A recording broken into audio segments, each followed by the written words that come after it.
Hey, gospel guitarist, I'm back. Now I got a Les Paul too. So, again here, if you've seen my latest video on my Fender demo, this is a Les Paul Signature T model, 2013, and it's got coil tapping pickups on your volume controls.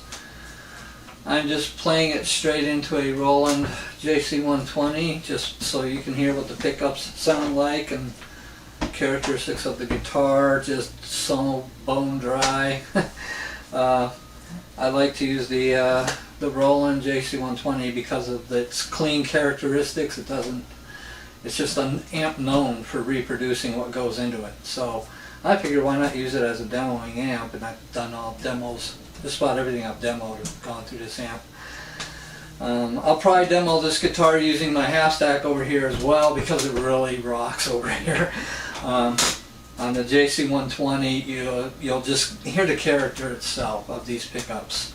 These are 57 Gibson PAF pickups. They even got the PAF sticker on the back. To be honest, I had to get used to a Les Paul again. It's been so long, and this is my 6th Les Paul since 1976 or so, and my 2nd Gibson Les Paul, and my 1st brand new Gibson Les Paul. And so I got used to the Strat for the last couple of weeks, and then when I put the Les Paul in my hand, it was a whole new ball game. So excellent deal on these guitars. This one is $16.99, and I'm buying it through AMS on payments, so I could actually afford to get a new one, so I did before they're all gone. So without further ado, I'm just plugging the guitar straight into the amp channel. I don't have any chorusing on the amp and no reverb. It's completely bone dry, which is for me like almost uninspiring to play to. So my creativity does not explode when I do these demos. And if you watch my demos, I'm sure you can vouch for that. So the bridge pickup here, I'm running D'Addario's on this guitar. It does ship with clear tone strings, which I care. They were pretty good actually, but I just don't like anything that doesn't say it's a D'Addario 10 gauge. So off they went, and on my D'Addario's went. The guitar was set up beautifully right out of the box actually, because I went through the setup myself and everything was just bone right on spec. So really nice guitars. I just don't understand paying $2,800 or more for a Les Paul. So this is what the bridge sounds like, clean. All my controls are full up. So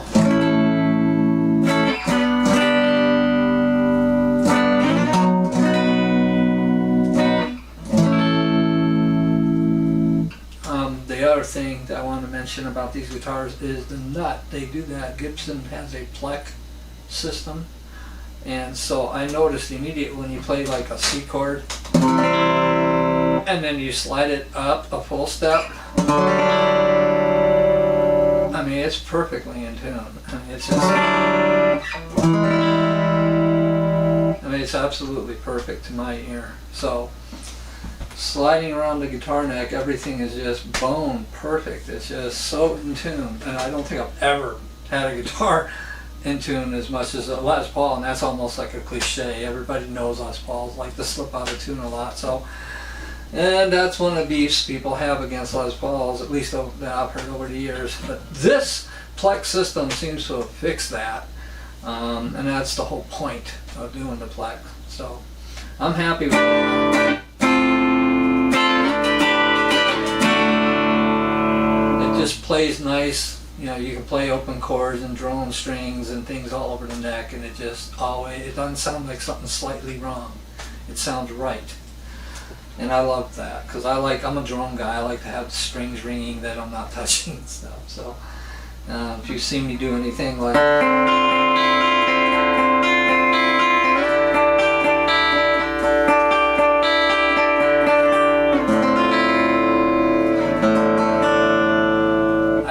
of stuff like that when I'm writing, and so I need it to be in tune.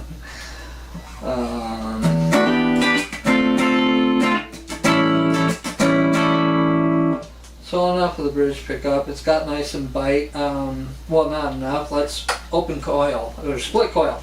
I'm not sure which one. I think it's using the one without the screws. Somebody please correct me if they know better. But I think I read somewhere that it was when you pull the splits on these, you're doing the inside coils on the humbuckers. So you lose a lot of volume, but you don't gain a whole lot of buzz like you do with single coils. I don't know what they did there.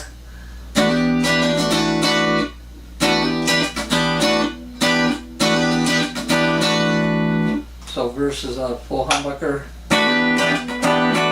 so you can see the volume just jumps right back up at you.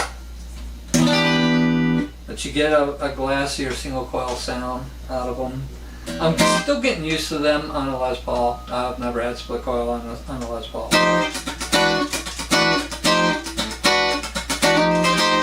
But you can get that funky thing. You can get more of that funky kind of sound, you know, Motown-ish type thing going on. So let's go to the neck pickup, shall we? Full humbucker mode. Okay, that's going to be boom, right?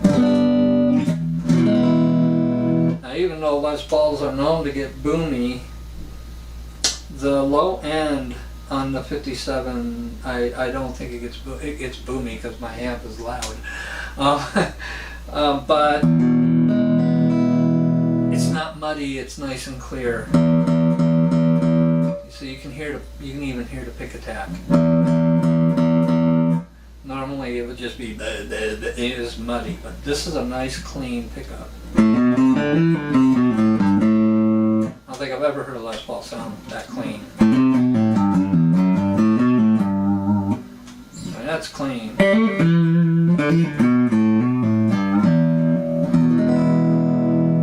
I usually do, and it still works on this one, even though it's not quite as muddy, it does get dark. If you back this down to about 9, it cleans that right up. That's full, that's about 9. So there's a lot of difference just between pull on and 9. And I like to back it off just like 9.5 or so. Pop the sucker into single coil and crank it all the way up again.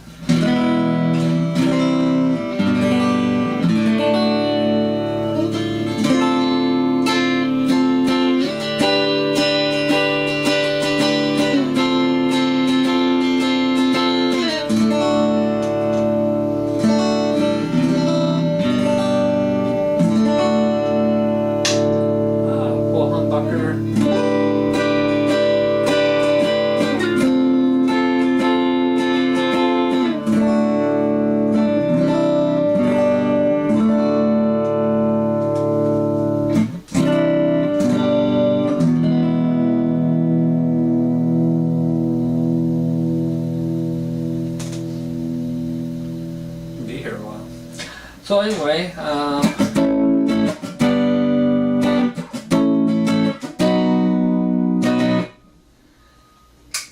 going to both pickups in normal mode here.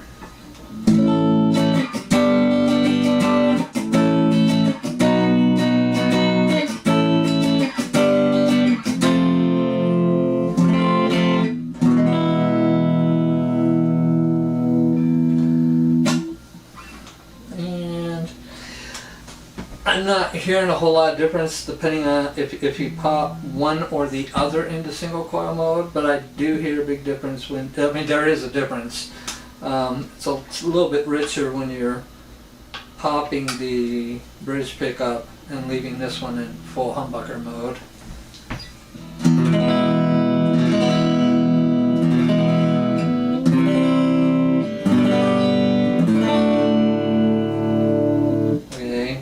Versus doing just the opposite and having the bridge full on humbucker and the neck in single coil mode.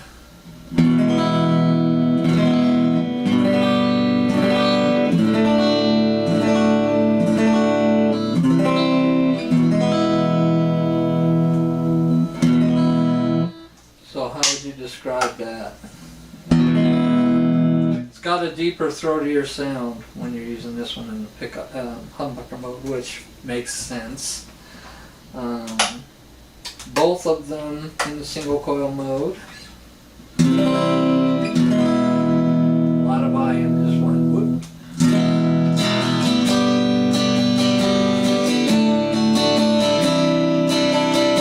I find that sounds almost like a plugged-in acoustic. Not quite, but it could fake it.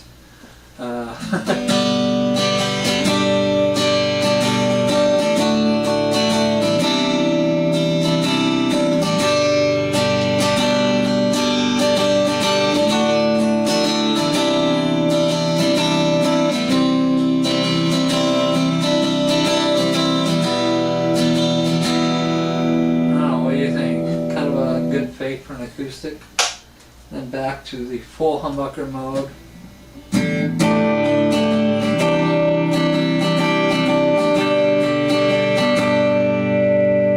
So you get all your volume back there.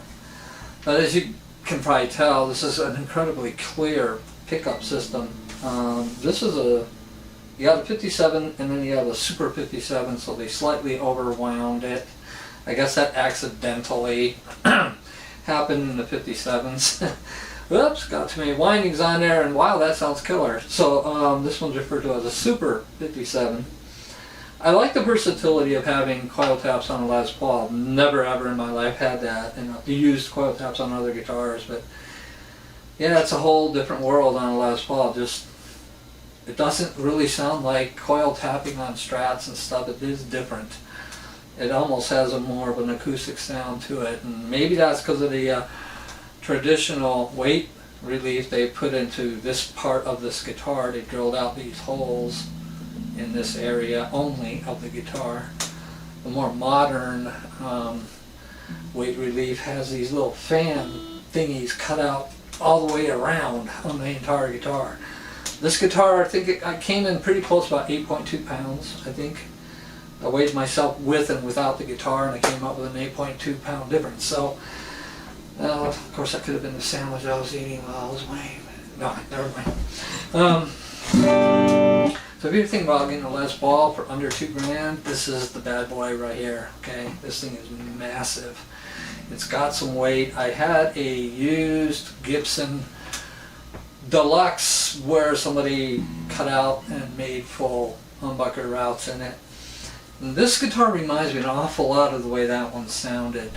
It had Super Blues pickups in it, and the thing must have been like 25, 30, 35 years old, but this one has a lot of vintage tone. I mean, these pickups really do rock. They're nice and they're versatile.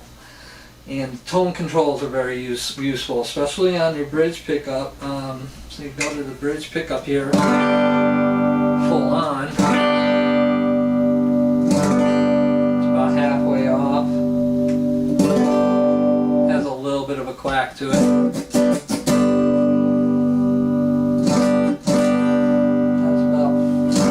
That's about 4 or 5.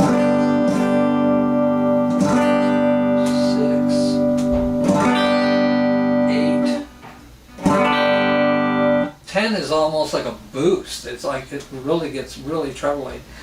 Now playing clean on this amp, it doesn't seem to be quite as versatile because it's just a dry signal, but when I'm running it through my tube half stack over here, I can run this thing to rock mode, and when you roll that treble off, it just sounds like that old smooth Santana tone. And it's still got treble left. So it's quite usable. The front one turns to mud. If you want that.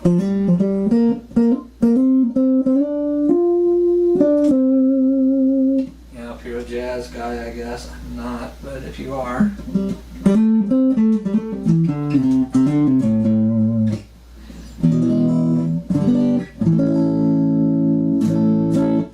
You can get a nice warm tone out of this pickup too.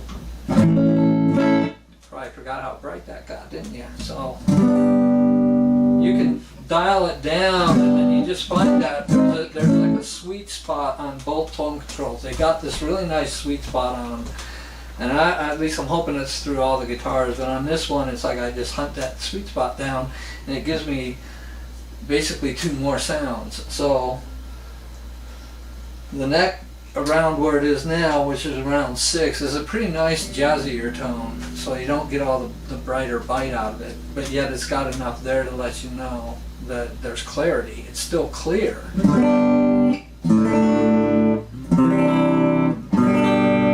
that's what the tone nearly has. If you're looking for Les Paul, these are something you might want to check out, getting into.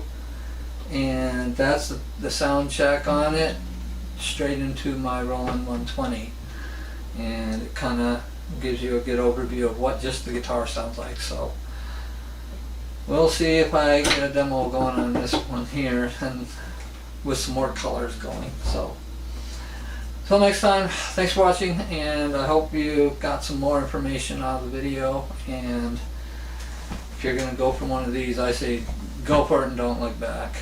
Just don't even consider the standards, don't even consider the traditionals. These things are hot for the money, and you're looking at, you know, $1,200, $1,300 less. So I'm satisfied. I like it. It's a beautiful guitar, and so look into them.